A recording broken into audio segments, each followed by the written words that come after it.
నమస్తే, welcome to TS news room. నేను మీ తాడూరి శ్రీనివాస్.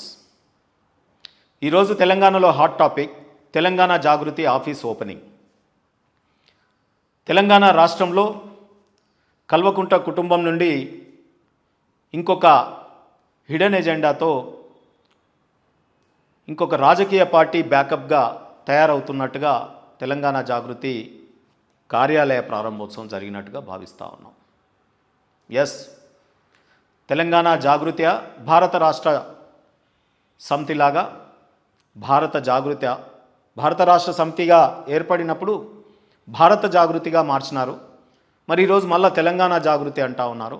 మరి బీఆర్ఎస్ టీఆర్ఎస్గా మారుతుందా, లేకపోతే మళ్ళీ తెలంగాణ జాగృతి అధ్యక్షురాలు కవిత గారేనా, భారత జాగృతికి కూడా అధ్యక్షురాలు వారేనా? ఈ కన్ఫ్యూజన్ ఏంటో ప్రజలకు తెలియట్లేదు. అది వారి ఇష్టం. ఈరోజు కార్యాలయము అశోక్ నగర్ నుండి నాలా దగ్గర ఒక అపార్ట్మెంట్లో ఉన్నటువంటి చిన్న కార్యాలయము బంజారా హిల్స్లోని ఒక పెద్ద బంగ్లాలోకి మారడం జరిగింది. 10 ఏళ్ళు తెలంగాణ రాష్ట్రం పరిపాలన తర్వాత కల్వకుంట్ల కుటుంబం పరిపాలనలో ఏమి జరుగుతూ ఉంది అంటే,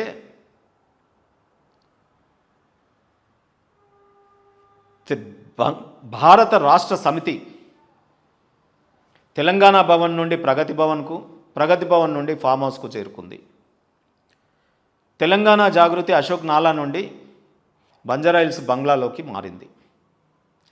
10 ఏళ్ళ తెలంగాణలో వీరి పరిపాలనలో తెలంగాణ ఉద్యమకారులు కానీ, పార్టీలో మొదటి నుండి ఉన్న కార్యకర్తలు నాయకులు కానీ, తెలంగాణ ప్రజలు కానీ సమస్యల సుడిగుండంలో కొట్టుమిట్టాడుతూ ఉన్నారు. కానీ వీరికి మాత్రం 10 ఏళ్ళ పరిపాలన తర్వాత బంజారా హిల్స్లో బంగ్లాలు, దుబాయ్లో బంగ్లాలు, సొంత విమానాలు, బెంజ్ కార్లు, ఆఫీసులు ఓపెన్ చేయాలంటే కూడా బంజారా హిల్స్లో పెద్ద పెద్ద భవనాలు. ఇది మార్పు స్థూలంగా 10 ఏళ్ళ పరిపాలనలో అని ప్రజలు చర్చించుకుంటా ఉన్నారు. అట్టహాసాలు, డెఫినెట్గా విందులు విలాపాలు పెరుగుతూ ఉంటాయి. దేనితో? రాజకీయ పదవులతో, పైసలతో అటువంటి కార్యక్రమాలు జరుగుతూ ఉంటాయి. కేసీఆర్ గారేమో ఫ్లైట్ మోడ్లో ఫామ్ హౌస్కు పరిమితమైనారు. కేటీఆర్ గారేమో విదేశాలు తిరుగుతూ ఉన్నారు. కవిత గారేమో తెలంగాణ జాగృతి పేరిట ఇవాళ బీఆర్ఎస్ని, వారి తండ్రిని ప్రశ్నిస్తూ ఉన్నారు.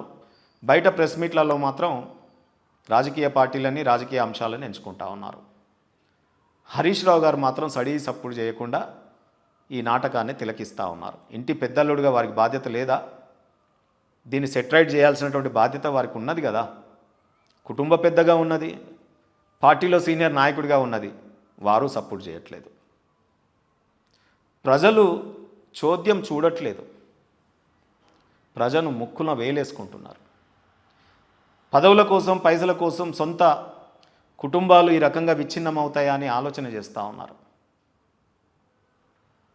డెఫినెట్గా ఇంత కుటుంబంలో ఇవి సరిగమలు అనుకుంటున్నారా, లేదా గమనం తప్పి గతి తప్పి ఈరోజు బీఆర్ఎస్ పార్టీ ఎటు ప్రయాణిస్తున్నది?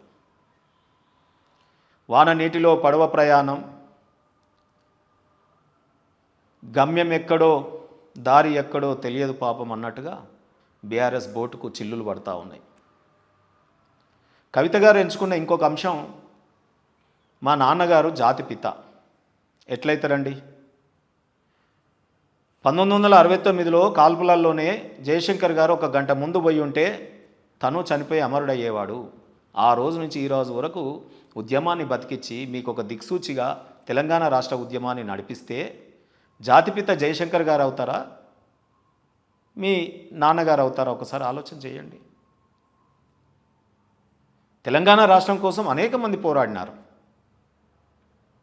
ఆ పోరాటానికి ఒక దిక్సూచిగా మిగిలిన జయశంకర్ గారిని సామాజిక తెలంగాణ అంశాలతో నేను బీఆర్ఎస్ పార్టీని విమేదిస్తున్నా, భౌగోళిక తెలంగాణ వచ్చింది, సామాజిక తెలంగాణ రాలేదు అంటూనే రేపు తెలంగాణ జాగృతిని జయశంకర్ గారి ఫోటో పెట్టుకొని నడిపించే ప్రయత్నం మీరు చేస్తూనే వారి ఆత్మ ఘోషించేలాగా తెలంగాణ ప్రజలందరూ కోరుకుంటున్నారు, అన్ని రాజకీయ పార్టీలు కోరుకుంటున్నాయి. తెలంగాణ జాతిపిత ఎవరు అంటే జయశంకర్ గారు. ఆ ప్రొఫెసర్ జయశంకర్ గారికి అది అంకితం చేయాలి కదా. అంటే పదవుల విషయం వచ్చేసరికల్లా, అవార్డులు వచ్చేసరికల్లా, జాతిపితల విషయాలకు వచ్చేసరికల్లా మీ కుటుంబం వారికే అన్నీ రావాలి, ఇంకా బయట ఎవరు కనిపించరు మీకు. రెండో విషయం, ఇవాళ లేఖ లీక్ అయింది. ఆ గ్రీకు వీరుడు ఎవరో నాకు ఎప్పుడు జరగలేదు, మా నాన్నకు రాసిన లెటర్ ఎట్లా బయటకు వచ్చింది? అరే మీరు పోయి మీ నాయన చేతికి ఇచ్చిరా, ఇంకెవరికి చేతికన్నా ఇచ్చిరా? అది ఫస్ట్ చెప్పు. ఎవరి ద్వారా పంపించినావు? పోస్ట్ మ్యాన్ ద్వారా పంపినవా? కొరియర్ ద్వారా పంపినవా? ఇంట్లోకి పోయి మీ ఎవరికి ఇచ్చినావు? లేదా మీ తండ్రియే బయటికి తెచ్చినాడా? అది వేరే ఎపిసోడ్, ప్రజలకు సంబంధం లేని విషయం, తెలంగాణ రాష్ట్రానికి సంబంధం లేని విషయం. లేక అసలు కేసీఆర్ గారు ఎంత జీవోలు జాగ్రత్తగా పెడతారండి. 10 ఏళ్ల ప్రభుత్వంలో ఇవాళ జీవోలు పబ్లిక్ డొమైన్లో ఒక్కటన్న ప్రజలకు ఉపయోగపడేటట్టు పబ్లిక్ డొమైన్లో పెట్టిరా? అంత జాగ్రత్తగా పెడతారు కేసీఆర్ గారు. ఒక్క పబ్లిక్ డాక్యుమెంటు, ఒక్క జీవో కూడా 10 ఏళ్లలో ఎక్కడ కూడా మరి ప్రజలకు దొరకకుండా, లాయర్లకు దొరకకుండా, ఆర్టీఐలకు దొరకకుండా 10 ఏళ్ళు కాపాడే తత్వం ఉన్నటువంటి కేసీఆర్ గారి దగ్గర నీ ఒక్క లేఖ దాచిపెట్టడానికి బరువైందా? సమయం వస్తే సెక్రటరియట్లో ఫైలు తగలబడతాయి కానీ బయటికి లీక్ కావండి. ఇలా మీరు కొత్తగా ప్రజల్ని ఎట్లా చీటింగ్ చేస్తూ ఉన్నారు ఈ అంశాలన్నీ తీసుకొచ్చి. రెండోది, కమిషన్ నోటీస్ మా నాన్నకి ఎట్లా ఇస్తారు అని ఇందిరా పార్క్ దగ్గర ధర్నా చేస్తారా? 10 ఏళ్లలో ఇందిరా పార్కునే రద్దు చేస్తే తన కూతురే ఇవాళ ఇందిరా పార్కు వేదికగా చేసుకొని పోరాటాలు చేయాల్సినటువంటి పరిస్థితి, ఆ తండ్రి మీదకే పోరాటాలు నిర్మించే పరిస్థితి ఈరోజు వచ్చింది. ఎస్, డెఫినెట్గా తండ్రి మీదకే కదా ఈ పోరాటం. బీఆర్ఎస్ పార్టీ చెప్పిందా నీకు? కమిషన్ నోటీస్ వచ్చినందుకు బీఆర్ఎస్ పార్టీ చేయదా? చెయ్యాలనుకుంటే పిలుపునివ్వదా? నేను బీఆర్ఎస్ పార్టీలో కార్యకర్త అంటా ఉన్నారు కదా, మీరు బీఆర్ఎస్ పార్టీకి అనుబంధ సంస్థనా? బీఆర్ఎస్ పార్టీ కూడా ప్రకటించాలి, తెలంగాణ జాగృతి మాకు అనుబంధ సంస్థ అని. లేదు, మీరు ఒక రాజకీయ పార్టీ లాగానే ఎస్సీ కమిటీ బీఆర్ఎస్కు లేదా? ఓ బీసీ కమిటీ బీఆర్ఎస్కు లేదా? ఓ మహిళా కమిటీ వేస్తా అంటున్నారు బీఆర్ఎస్కు లేదా? ఒక ఎస్టీ కమిటీ వేస్తా అంటున్నారు బీఆర్ఎస్కు లేదా? యూత్ కమిటీ వేస్తా అంటున్నారు బీఆర్ఎస్కు లేదా? మరి బీఆర్ఎస్ పార్టీకి అన్ని అనుబంధ సంస్థలు ఉన్నాక, మీరే ఒక బీఆర్ఎస్ పార్టీకి అనుబంధ సంస్థలాగా ఉన్నాక, మా నాయకుడు ఇంకా కేసీఆర్ అని మీరు అంటున్నాక, ఇంకా మీరు మళ్ళా తెలంగాణ జాగృతికి అనుబంధ సంస్థల నిర్మాణం వేయడం ఏంది, కమిటీలు వేయడం ఏంది? ఇదే వేరే వాళ్ళు చేస్తే ఊకుంటుండేనా? సస్పెండ్ చేసి బయట పడేస్తుండే నరేంద్ర గారిని, విజయశాంతి గారిని, ఈటెల రాజేందర్ గారిని, అనేక మందిని. మరి మీకు ఒక నీతి, మీ కుటుంబ సభ్యులకు ఒక నీతి, మరి కేసీఆర్ గారికి ఒక ధర్మం. ప్రజలు నవ్వుకుంటున్నారు తెలంగాణ రాష్ట్రంలో. మాకు కూడా బాధేస్తుంది ఇన్ని రోజులు మీతో సన్నిహితంగా ఉండి ప్రజలు అనుకుంటున్నవి వింటున్నప్పుడు. ఈరోజు మీరు అంటా ఉన్నారు కమిషన్లకు నోటీసు ఇయ్యొద్దా? కమిషన్లు భారత రాజ్యాంగం, అంబేద్కర్ గారు రచించిన రాజ్యాంగంలో ఎంత పెద్ద నాయకులైనా, ఎంత సామాన్య ప్రజలైనా అందరూ సమానులే. డెఫినెట్గా కమిషన్ నోటీసులకు జవాబు ఇవ్వండి. ఈ ఫామ్ల కేసులలో వెళ్ళి సమాధానం చెప్పండి ఇంట్రాగేషన్, ఇన్వెస్టిగేషన్ ఏజెన్సీస్కి. మీరు పోలే జైలుకి. మీరు ఇంకొక మాట అంటా ఉన్నారు, మా నాన్నకు నోటీసులు ఇస్తారా కమిషన్ నోటీసులు అని మీరు ధర్నాలు చేస్తూ ఉన్నారు. ప్రజలకు ఏం చెప్తారు? రాజ్యాంగ విలువలు కాపాడాల్సిన బాధ్యత కలిగినటువంటి మీరు లెజిస్లేటర్గా ఉండి అట్లా మాట్లాడొచ్చునా? తేల్చుకుంటాం అనాలి. నోటీసు కాదు ఇంకేమైనా ఇవ్వనియండి, మేము వెళ్ళి సమాధానం చెప్తాం, కడిగిన ఆని ముత్యంలాగా బయటికి వెళ్తాం. మీరు అన్నారు కదా కడిగిన ముత్యంలాగా బయటికి వెళ్తానని. ఆ రకంగా అందరూ కడిగిన ముత్యాలు అయిపోండి.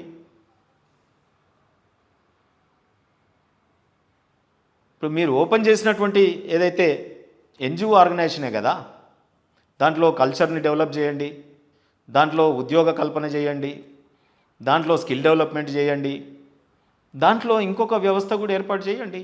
ఇలాంటి నోటీసులు వస్తే ఎట్లా ఎదుర్కోవాలి, మేము ఢిల్లీకి పోయి లాయర్లను ఎట్లా పెట్టుకుంటాం, పెద్ద పెద్ద లాయర్లని ఎట్లా బెయిల్ తీసుకొని బయటికి వెళ్తాం, ఎట్లా టెక్నికల్గా మేము బయటికి రాగలుగుతాం, అవన్నీ కూడా ట్రైనింగ్ సెంటర్గా పెట్టండి. డెఫినెట్గా తెలంగాణ జాగృతి కాదు, తెలంగాణ లీగల్ కన్సల్టెన్సీ లాగా అనిపిస్తుంది. అందరు కేసులలో ఇరికిరు. మరి వాటి నుండి ఎట్లా బయటపడాలనే ఓ ట్రైనింగ్ సెంటర్ అక్కడ పెట్టుకుంటారేమో. పెట్టుకోండి, అది మీ ఇష్టం. కానీ నోటీసులే ఇవ్వద్దు, మేము చట్టాలకు అతీతులం అని మాట్లాడడం ఏ రకంగా సమంజసం అని నేను అడుగుతా ఉన్నాను. అదే రకంగా ఈరోజు తెలంగాణ జాగృతి రాజకీయ పార్టీకి తక్కువ, ఎన్జిఓ ఆర్గనైజేషన్కి ఎక్కువ. తెలంగాణ జాగృతి ఇలా బీఆర్ఎస్ పార్టీకి ఒక బ్యాకప్ పార్టీలాగా తయారవుతూ ఉంది. ఉంటే నీట్గా తెలంగాణ జాగృతిని ఒక రాజకీయ పార్టీలాగా పెట్టేసి బయటకు వచ్చి ప్రజల్ని ఈ రకంగా ఏమర్చకుండా డైరెక్ట్గా ప్రజా సమస్యల మీద పోరాటం చేయండి. డెఫినెట్గా మీ వెనక కొంతమంది ఫాలో అవుతారేమో. డెఫినెట్గా కేసీఆర్ గారు ముఖ్యమంత్రి అయిన తర్వాత, చరిష్మాటిక్ లీడర్స్గా మీ కుటుంబం మారిన తర్వాత కేటీఆర్ గారైనా, కవిత గారైనా, హరీష్ రావు గారైనా మీ దగ్గరికి వచ్చి ఒక సెల్ఫీ దిగితే తృప్తిపడే యువత ఉంది. మీరు ఒక ఫోటో దిగితే ఆ ఫోటో పెట్టుకొని ఫేస్బుక్లల్లా, ట్విట్టర్లల్లా పెట్టుకొని మురిసిపోయే యువత ఉంది. అటువంటి యువతని పాపం గాలం వేసి అనవసరంగా మీ వెనకాల దింపుకొని గడ్డాలు మీసాలు పెంచుకొని ఉద్యోగాలు లేకుండా రాజకీయ పరంగా మీ వెనకాల తిరిగితే మేము గొప్ప నాయకులం తయారవుతామని మీది ఒక నాయకులను తయారు చేసే ఇండస్ట్రీ అనుకొని మీ మాయలో పడి వస్తూ ఉంటారు.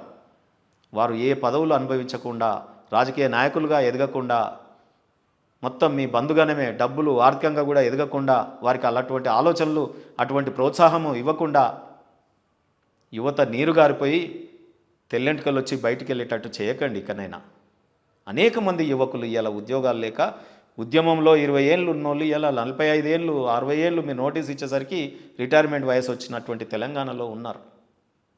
డెఫినెట్గా మీరంటే యువత అట్రాక్ట్ అవుతారు. కేసీఆర్ గారు కొడుకని, కూతురని, అల్లుడని మీ దగ్గరికి వచ్చి ఫోటో దిగే ప్రయత్నం చేస్తారు. ఆ యువతను మళ్ళీ తెలంగాణ ఉద్యమంలో అసూలు బాసినట్టు, అమరులైనట్టు ఈ తెలంగాణని, అటువంటి యువకుల్ని అన్యాయానికి గురి చేయకండి. మీ దగ్గర కష్టపడేటోళ్లకు గుర్తింపు ఉండదు.